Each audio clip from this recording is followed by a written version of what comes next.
Alguns anos atrás, eu viajava por vários países. Em certo país, preguei cerca de 30 vezes a grupos que contavam com um total de mais de 25 mil pessoas. Embora alguma destas reuniões tivessem resultados espirituais duradouros, fiquei grandemente perturbado pela condição da maioria das igrejas nesse país. Havia muitas igrejas lindas, mas aos domingos quase todas encontravam-se vazias. Até mesmo os crentes que iam à igreja pareciam inquietos e desambientados, mais como um grupo de órfãos que uma família de crentes. Muitos desses crentes eram gente boa, mas seu conhecimento da vontade de Deus para suas vidas era limitado, e sua alegria parecia ainda menor. Haviam parado de permitir que Cristo vivesse e vibrasse em suas lidas diárias. Perderam de vista a necessidade de experimentar a Deus diariamente. Uma vez que Deus não era uma realidade vibrante em seu viver diário, todos os problemas pareciam maiores. Não estavam continuamente sintonizados com a voz que lhes daria a direção correta. Iluminavam suas vidas cristãs com uma lâmpada de 40 watts. Embora o poder de Deus lhe desse eletricidade suficiente para iluminar seu mundo todo. E tal acontece, muitas vezes, com cada um de nós. Nós, os crentes, temos ouvido com frequência a respeito da graça de Cristo. Esta palavra tinha um conteúdo vivo no começo de nosso viver como crente, embora ela ainda agrade ao ouvido. Há muito ela tem se tornado apenas uma expressão teológica. No grego, graça é charis.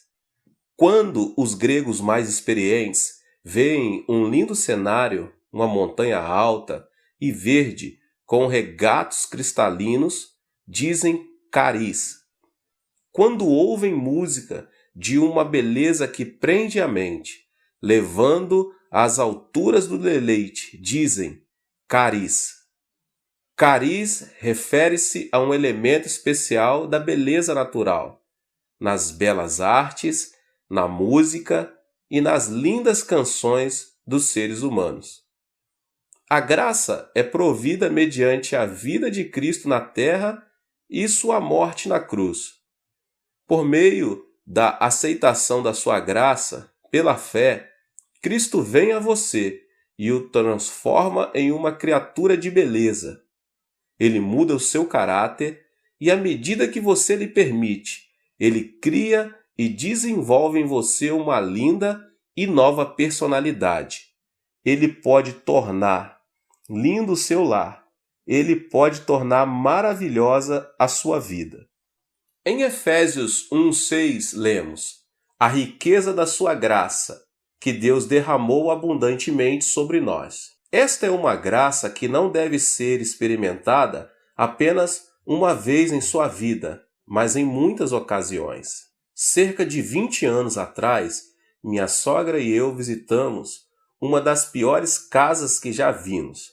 A família que aí residia tinha 10 filhos, mas era destituída de posses materiais. O pai era alcoólatra. Este homem, em certa época, também havia sido viciado em narcótico. Um sobrinho seu, presidente de uma das melhores faculdades médicas da Coreia, fez tudo o que encontrava ao seu alcance para curar o vício do tio, mas não conseguiu. Pôde apenas levá-lo ao modificar o hábito, passando de narcótico para o álcool. Esta mudança, contudo, acarretou uma situação pior. Seu tio, pai de 10 filhos, com o tempo, tornou-se alcoólatra crônico. Bebia desde cedo até tarde da noite. Seus filhos engraxavam sapatos, tentando ganhar dinheiro suficiente para sustentar a família. Mas o pai tirava todo o dinheiro que eles ganhavam para comprar bebida em vez de alimento. O dinheiro que o pai porventura ganhava também era usado para o álcool. Sem dinheiro, a família toda vivia como mendigos.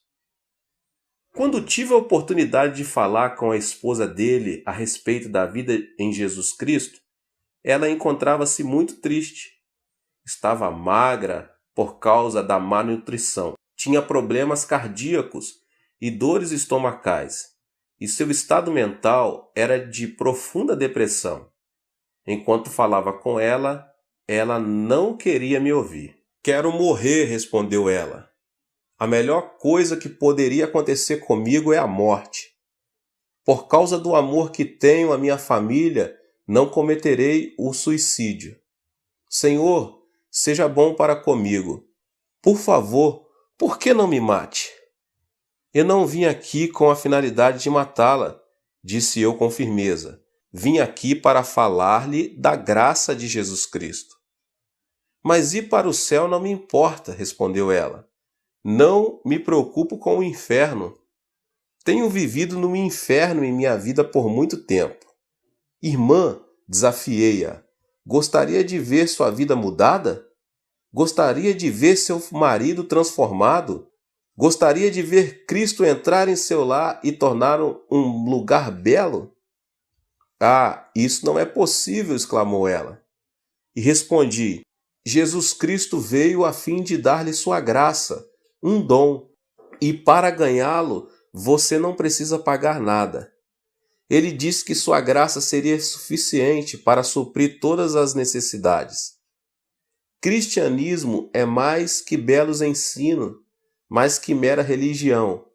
Quando a pessoa se torna crente, Jesus Cristo entra em sua vida e dá-lhe sua graça. Ele a torna linda." Ela ouviu minhas palavras com interesse e começou a ir à igreja. Logo saiu de sua depressão. Deus curou-lhe as dores estomacais e os problemas cardíacos. Ela decidiu ser crente e tornou-se uma pessoa linda. Sua personalidade foi transformada pelo poder de Cristo. Desta época em diante, minha sogra e eu oramos com ela para que seu marido fosse liberto do alcoolismo. Todos os que ouviam falar que estávamos orando por seu marido riam-se de nós. Muitas vezes ele próprio ia à igreja a fim de ridicularizar-nos. Contudo, persistíamos em nossas orações a Deus. Sabíamos que a graça de Jesus Cristo podia mudar seus desejos e personalidade. Passaram-se alguns meses. Certa manhã, levantei-me às 4 horas para nossa reunião diária de oração. Depois de apresentar o sermão, todos nós começamos a orar. De súbito, senti-me como se caísse em profundo sono. Parecia que meu espírito estava sendo levado e eu podia ver a glória do céu. Então a voz de Cristo falou ao meu coração: "Meu filho, ouvi suas orações." Fiquei tomado de alegria, corri para minha sogra dizendo: "Mãe, Jesus ouviu nossas orações." Mais tarde, enquanto tomávamos o café da manhã, um dos filhos do alcoólatra veio até minha casa. Em suas mãos, uma mensagem. O pai estava morrendo. Fiquei espantado. Foi naquela manhã que Cristo me havia dado a certeza de que ele ficaria bom. Minha sogra e eu corremos para a casa deles. Lá encontramos um homem próximo à morte. Sua esposa disse-nos tristemente: "Ele tem gritado a noite toda, está morrendo e ameaça matar-nos a todos." Enquanto o ouvia gritar, pude perceber alguma coisa a mais. Ele não morria de verdade. Satanás, contudo, tinha se apoderado de sua vida e mente, levando-o a pensar e a agir como se a morte logo seria uma realidade. Assim, unimos-nos e oramos, repreendendo o espírito de Satanás. Reivindicamos a vitória em nome do Senhor Jesus Cristo. Então sentimos a linda presença do Senhor. Instantaneamente o homem caiu em um profundo sono. Deixamo-nos a casa crendo em Deus e louvando-o pela vitória. Jesus havia tocado o alcoólatra com sua graça. Desde esse dia, ele não mais tomou uma gota de algum álcool sequer. A graça de Deus começou a fazer dele uma pessoa diferente. Seus amigos começaram a ajudá-lo. Certo amigo deu à família um saco de arroz, e o pai trouxe-o para casa em vez de vendê-lo a fim de comprar bebida. Era a primeira vez que ele trazia arroz para casa em 10 anos. A esposa dele ficou tão comovida que começou a chorar. Então ela se lembrou de meu sermão sobre pagar o dízimo. Ela separou a 10ª parte do arroz, mas não se sentia à vontade em dá-la a Deus. Ora, Jesus, argumentava ela, tu sabes que precisamos deste arroz. Compreenderás se não dermos o dízimo dele. Assim, ela colocou a 10ª parte do arroz de volta no saco. De novo, porém, lembrou-se do princípio divino do dízimo e novamente tirou um 10º. Depois de algum tempo, despejou o arroz de volta no saco. Era grande sua luta interior. Às 4 horas da manhã seguinte, com grande esforço, ela separou a 10ª parte do arroz novamente. Saiu de casa e começou a andar a caminho da igreja. Enquanto andava, lágrimas inundavam-lhe os olhos. Não podendo ver a estrada com clareza, tropeçou e caiu muitas vezes. Finalmente chegou para as orações matinais, toda suja e triste. Entregou o arroz, caiu ao chão e chorou. Ela parecia tão triste que me deu vontade de dar-lhe o arroz de volta, mas não o fiz. Ela tinha que aprender os princípios básicos da vida cristã. Tinha que aprender a experimentar a graça de Cristo diariamente. Então oramos juntos e abençoei-a em nome de Jesus. Um mês mais tarde, ela veio correndo à nossa casa. Pastor, pastor, exclamou ela, aconteceu um milagre. O que aconteceu? Perguntei. Ela respondeu alegre, temos comido daquele saco de arroz por mais de um mês. Esta manhã meu marido perguntou-me como é que eu conseguia alimentar a família com um único saco de arroz. Ele já durou por mais de um mês. Fomos à sua casa para verificar o fato. Havia exatamente um 10º, a quantia de seu dízimo restante no saco. Toda vez que ela tirava um pouco de arroz para cozinhar, um 10º sempre permanecia. O milagre continuou até seu marido comprar outro saco de arroz.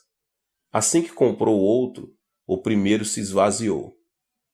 A graça diária de Cristo também começou a operar em seu lar. Por causa da pobreza da família, todos os filhos trabalhavam arduamente o dia todo. Então os filhos começaram a frequentar a escola. Hoje o marido é ancião da igreja. 2 dos seus filhos são pastores, cada um deles com um lar cheio da beleza de vidas dedicadas a Cristo. Esta família inteira aprendeu a importância de experimentar a graça de Cristo diariamente. Há 4 palavras na língua grega para expressar diferentes tipos de amor. Uma palavra é eros. Este é o tipo de amor que sentimos pelo sexo oposto. Amo muito a minha esposa e ela também me ama. Quando me encontro fora, em viagem evangelística no exterior, procuro escrever-lhe uma carta todos os dias. Contudo, posso perceber alguns sentimentos egoístas em nosso amor, pois há momentos em que desejo que ela me ame ainda mais do que a amo. Há ocasiões em que ela deseja receber mais amor do que oferece. De modo que em certas oportunidades discutimos. Discussões essas que nascem de uma luta pelo poder, em vez da estabilidade do amor abnegado. Estou no Ministério da Palavra por mais de 2 décadas. Durante este período tenho aconselhado muitos casais com problemas conjugais. A maioria desses problemas foi causada por amor egoísta e autocentralizado. O amor de Deus é diferente. O seu não é o amor egoísta eros. Outra palavra para amor é filéu. Este é o tipo de amor que existe entre amigos. O amor dos amigos é menos egoísta, mas ainda há restrições. Enquanto a pessoa tem abundância e prosperidade, ela terá muitos amigos. Mas no momento em que chega um fracasso nos negócios ou outras dificuldades, muitos amigos, um a um, a deixam. O amor filéu também falha ao enfrentar problemas. Storge é uma terceira palavra grega para amor. Este é o tipo de amor entre os pais e os filhos. Esta espécie de amor envolve um tipo diferente de dedicação. Durante a Guerra Coreana, muitas pessoas foram para Busan, no extremo sul da Coreia. A maioria das pessoas que viviam aí, minha cidade natal, eram muito pobres, com escassamente o necessário para cada dia. Era quase impossível conseguir trabalho. Desesperados pela falta de alimento, até mesmo roubávamos. Quando os soldados norte-americanos começavam a transportar carvão do porto de Busan, muitos meninos como eu subíamos nos vagões como formigas famintas. Roubávamos carvão suficiente para vender a fim de comprar alimento e roupa para passar uma pequena porção do severo inverno. Certo dia, um grupo de refugiados subiu num trem de carga para roubar carvão. Um militar norte-americano correu para eles gritando que descesse. Apavorados, pularam fora do trem. Um menino de 7 anos de idade encontrava-se no grupo que fugia. Ele começou a correr com o restante do grupo, mas viu um pouco de carvão caindo debaixo do trem. Entrou, arrastando-se debaixo do trem para retirá-lo. No momento em que ele alcançava o carvão, o trem começou a mover-se. As pessoas que estavam por perto gritaram, mas ninguém ousou salvar o garoto. Então, um senhor de meia idade correu para debaixo do trem. Com o impulso de sua força, ele empurrou a criança para fora, jogando-a de cima dos trilhos. Mas o homem já não estava seguro. A seguir, ouvimos o ruído dos ossos do homem, quebrando-se à medida que as rodas de aço estraçalhavam-lhe o corpo. O homem deu a vida por aquele menino. Era seu pai. Tal é o amor de pais cuidadosos. O amor Storge leva os pais a ações heróicas. É um maravilhoso tipo de amor, mas ele também tem seus limites. É um amor limitado aos pais e aos filhos. Na língua grega, o amor de Deus é ágape. Ágape é diferente de eros, diferente de filéu e diferente de storge. Ágape é um amor incondicional, o amor de Deus mostrado mediante a vida de Cristo e de sua morte na cruz do Calvário. Deus não nos ama porque podemos dar-lhe algo de volta.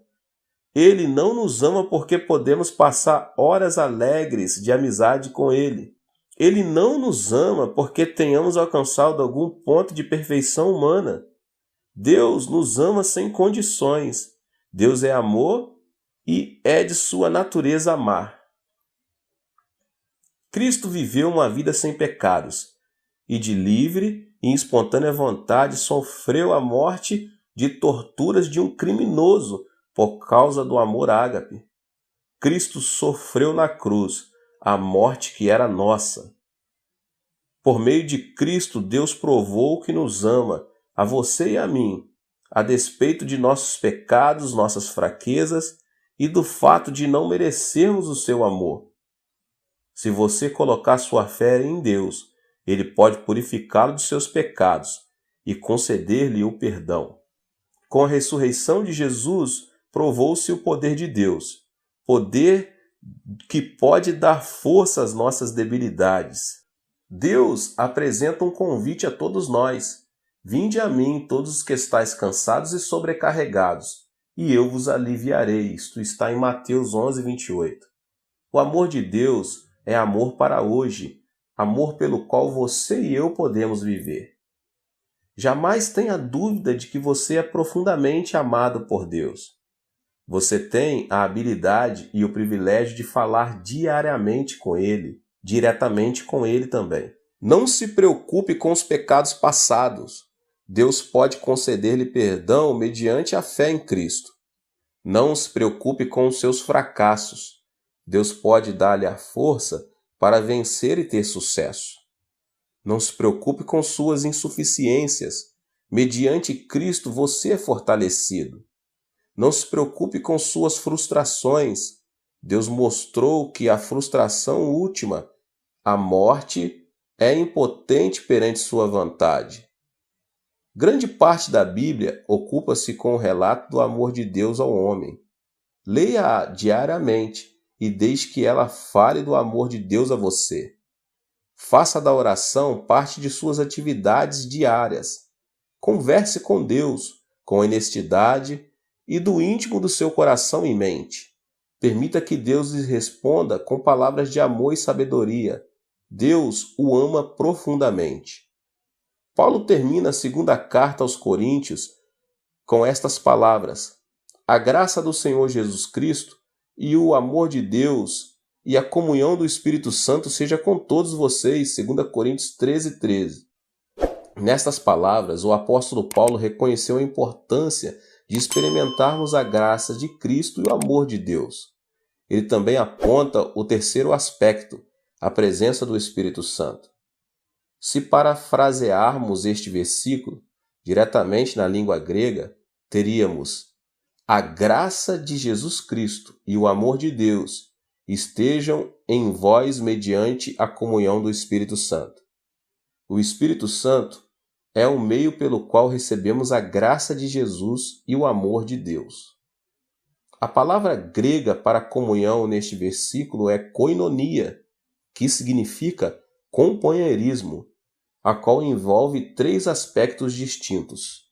Os dias do Antigo Testamento foram a época em que o nosso Pai Celestial lidou com o homem mais diretamente que nas eras seguintes. Então o Pai enviou seu Filho, Jesus Cristo, que viveu e andou entre os homens por 33 anos. Enquanto vivia na terra, Cristo falou de outro que viria depois dele. E rogarei ao Pai, e ele vos dará outro Consolador, a fim de que esteja para sempre convosco, o Consolador, o Espírito Santo, que o Pai enviará em meu nome. Esse vos ensinará todas as coisas, e vos fará lembrar de tudo o que vos tenho dito. João 14, 16 e 26. Hoje, mediante a pessoa do Espírito Santo, podemos experimentar o amor de Deus e a graça de Cristo. O Espírito Santo é uma pessoa, o terceiro membro do Deus triuno e uno. Não podemos verdadeiramente conhecer a pessoa somente por seu nome, nem mesmo mediante uma apresentação formal ou uma polida de troca de cumprimentos. Só conhecemos uma pessoa por meio da comunhão íntima e do partilhar amor mútuo. A fim de termos comunhão com essa pessoa, devemos compreender um ao outro, falar um com o outro, partilhar ideias, temores, sonhos e esperanças. A fim de experimentar Deus diariamente, é preciso que tenhamos este tipo de comunhão com o Espírito Santo. Devemos dar-lhe acolhida em nosso coração, falar com ele sinceramente e desfrutar de sua presença. Muitos seminários teológicos famosos têm enviado alunos para falarem comigo. Desejam saber o segredo do êxito de meu ministério. Minha resposta tem sido: tenho tido sucesso por causa do Espírito Santo. É importante reconhecer e apreciar a presença do Espírito Santo. Sempre que subo ao púlpito para pregar, oro: querido Espírito Santo, guia os meus pensamentos e abençoa as palavras que vou falar. Depois eu oro: querido Espírito Santo, abençoa muitos durante este culto. Terminada a pregação, oro dizendo: Querido Espírito Santo, obrigado por teu precioso poder. Quando leio a Bíblia, oro: Espírito Santo, ilumina meu coração, ensina-me, faze-me conhecer as verdades de Deus. Receba o Espírito Santo nas atividades diárias da sua vida. Não importa quais insignificantes possam parecer. Dependa dele e diga-lhe o quanto você o ama. Só então começa a verdadeira comunhão com o Espírito Santo. Lembre-se, ele estará para sempre convosco. João 14,16. Koinonia também significa associação, parceria. Sem o Espírito Santo como nosso sócio, jamais poderemos realizar nada de grande para Deus. Esta é uma das razões principais porque muitas igrejas tornam-se vazias e por este motivo que muitos jovens estão saindo da igreja. Sem o Espírito Santo, o reino de Deus não pode ser adequadamente construído e não podemos experimentar a graça de Jesus e o amor de Deus. Quando vou a outros países, onde falam uma língua que não conheço, tenho de usar intérpretes a fim de comunicar-me com as pessoas. Falo em inglês e o intérprete traduz meus pensamentos e minhas palavras para a sua língua nativa. Em certo sentido, somos parceiros. Se esta parceria funcionar bem, o culto terá êxito. Se nossa parceria for rompida, as pessoas que nos ouvem não compreenderão a mensagem e o culto será um fracasso. Você já parou para pensar que pode ter existido fracassos espirituais em sua vida de fé? Fica a imaginar porque há pouco êxito em sua vida de oração? Você sabe por que os milagres não são abundantes em seu andar cristão? É porque você tem falhado em sua associação diária adequada com o Espírito Santo. Mas quando você, com sinceridade, convidar o Espírito Santo a entrar em sua vida, ele estabelecerá uma associação sobrenatural com você. Você então terá parceria no negócio de construção do reino de Deus. O Espírito torna-se seu sócio majoritário. Você passa a ser o sócio secundário. Se você não der ouvidos ao sócio principal, terá fracasso no construir o reino de Deus. É preciso que você peça que o Espírito Santo seja seu sócio principal. Ele tem estado com vocês, mas tem sido negligenciado, tem sido maltratado. Você deve dar-lhe boas-vindas e convidá-lo a entrar em sua vida cristã como sócio principal. Ele orará por você. Ele orará por meio de você. Ele viverá em você e negociará com você, tornando sua vida um êxito. O Espírito Santo deseja construir o reino de Deus mediante você. Ele deseja dar-lhe o poder de Deus que somente uma associação profunda com ele pode desenvolver. Koinonia propõe transporte. Transporte é um serviço de que todos nós necessitamos. Quando a pessoa desejar ir a outro país, geralmente vai de avião, de trem ou de carro. Até mesmo nos supermercados vemos os resultados do transporte. O alimento e legumes que aí se encontram foram trazidos de lugares distantes, e o transporte desses bens enriquece-nos a vida. A maioria de nós lembra-se da pessoa que nos trouxe muitas coisas que desejamos e de que precisamos, o transportador. Ele já nos trouxe de tudo, desde alimento até aparelhos de televisão. Embora em geral ignoremos a sua importância, ele nos trouxe coisas que tornaram nossa vida mais agradável. Em certo sentido, o Espírito Santo é o transportador de Deus. O Espírito Santo transporta a graça de Jesus Cristo e o amor desde o trono celeste até nosso coração, lar e igreja. O Espírito Santo também leva nossas orações ao trono de Deus. O Espírito de Deus está se movimentando constantemente entre Deus e você.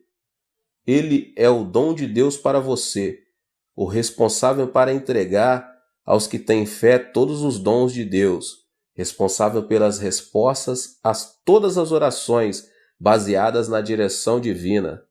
Ele tem deleite em suas responsabilidades, pois é seu desejo obedecer à ordem do Pai. Para uma vida cristã de poder, é preciso que você experimente a Deus diariamente. Jesus Cristo deu-lhe a graça que o torna lindo. No termo cuidado de Deus, ele lhe deu o amor pelo qual viver. Mediante a comunhão com o Espírito Santo e a graça de Cristo, o amor de Deus pode ser seu. Faça do Espírito Santo seu sócio principal e deixe que o poder, a graça e o amor de Deus fluam livremente em sua vida. Experimente a Deus diariamente e permita que a vibração dessa experiência irradie para todos os que estão ao seu redor. Deus te abençoe mais uma vez. Espero que você tenha gostado. Se inscreva aqui no canal e ative as notificações para que você não perca nenhum vídeo. Não esqueça de deixar aqui o seu like e também compartilhar com as pessoas que você mais ama. Deus te abençoe e nos vemos nos próximos vídeos.